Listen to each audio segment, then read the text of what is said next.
go to Sagada. But wait, where is it actually and what does it have to offer? It is a dot in the map, but there is no denying that lots of travelers, adventurers, or seekers of tranquility had set their foot on this place. Really? Oh yes, this remote town has a lot to offer to anyone who chooses to experience its distinct appeal. What's actually there? There is its temperate weather, the wondrous caves and cliffs, lofty rice terraces and waterfalls, luscious foods and delicacies, and its culture. Wala na bang iba? You mean to tell me there's something new? Aha, I see. Some of the locals have been interested in producing honey. Please, it's not the honey, my love so sweet, come and give me a kiss, but the honey from the honeybees. Yes, and they come organic. Interesting, eh? Yep, and that's one thing this beautiful place gets to offer. The honey! Nag-start ako ng beekeeping ng 2009 because of the love of honey. Doon na kuwan ko ang beekeeping na mga ganda sa environment at saka sa health, not knowing na marami palang turista na gustong makita din yung apiary. So that's our next project na magiging tourist spot siya.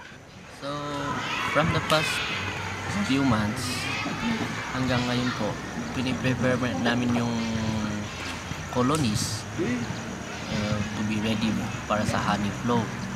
And yung honey flow po kasi namin dito, once a year lang po siya. And that's the month of December. And kung bakit po December yung honey flow namin dito, hinihintay po namin na mag-blow yung sunflower, yung native sunflower dito, dahil yun po yung main source ng honey namin dito. And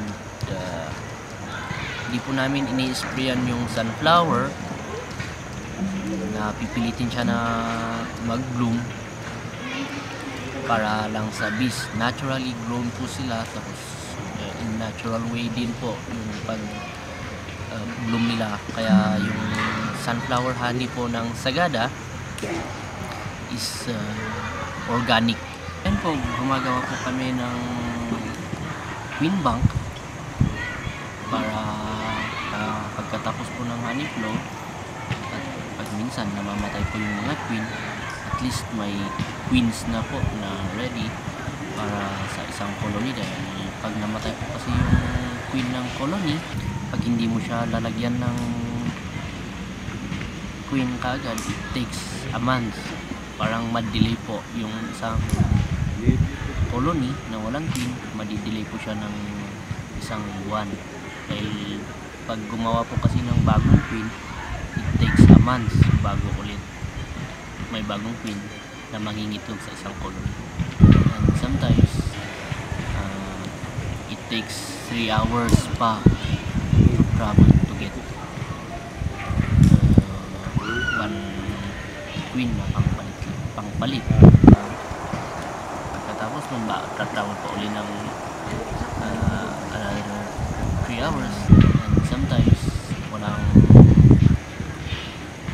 time na bibili ng queen.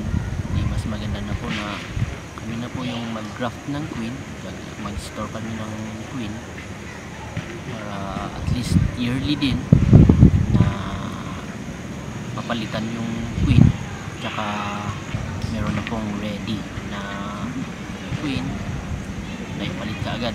Ito po yung queen nila. Pag mapansin po ninyo, kuwan po siya, very fast po yung movement niya. Tapos siya po yung nangingitlog at iisa lang po siya sa kanyang sa isang colony. Ito yung mga close brood. From egg hanggang lalabas sila 21 days. So by now mga 5 days lalabas ng mga yan. So, yung mga pumapasok po na mga may parang mussels na kulay yellow, orange, white, dirty white, ganun po. Yun po yung mga pollens na hinahalo po nila sa mga pagkain ng mga newly hatch na bees. And yun din po yung hinahalo nila sa pagkain ng queen na royal jelly. So, yung pag mapansin po ninyo, maraming pumapasok na may dala ng pollen. So i-store po nila yun sa sa kanilang food frame, isang frame sa loob ng colony. I-store po nila doon. Tapos yung mga feeder bees, i-collect po nila. Yun po yung pinapakain nila sa mga kasama nilang bees from day old to larva to pupa. Ito ang 10 framers na colony. Usually, sa gilid, sila yung food frame.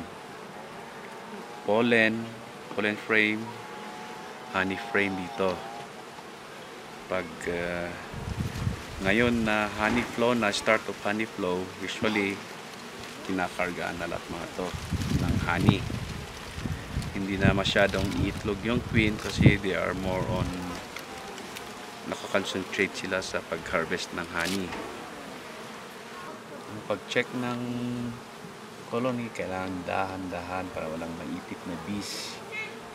Kasi mga bees, hindi sila mag-sting kung hindi sila naipit. Very friendly sila. Ito na yung honey na in-store nila. Pag na-store na yan, ilulutuin nila. Pag wala na yung moisture, isisil nila para di siya masira.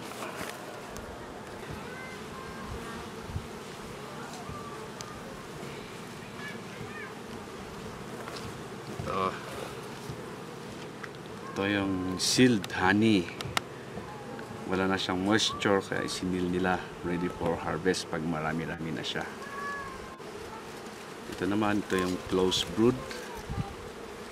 In 1 week, lalabas na yung mga bees. Ito ang tinatawag nilang grown brood. Kasi mga lalaki sila pag mag-hatch sila. Ito yung mga babae. Flat siya sa kwan. Dito mas malaki. Ito yung mga closed brood. From egg hanggang lalabas sila 21 days. So by now mga 5 days lalabas ang mga yan. Ngayon, ang ginagawa po ni Kuya, ini-rehive po niya yung colony dahil hindi po siya ganun kalakas para sa honey flow. Kaya from the bigger box, ililipat niya yung mga bees sa mas maliit na box. Dahil pag malawak po kasi at kulang yung frames na andun sa loob ng isang box, parang mas malamig dahil yung hangin na nagsisirculate sa loob nakakadagdag pa ng lamig sa bees sa loob. So, what else are you waiting for? After you had enjoyed your tour around the place, find time to go and visit the honeybees. Who knows? You might be able to get your own fresh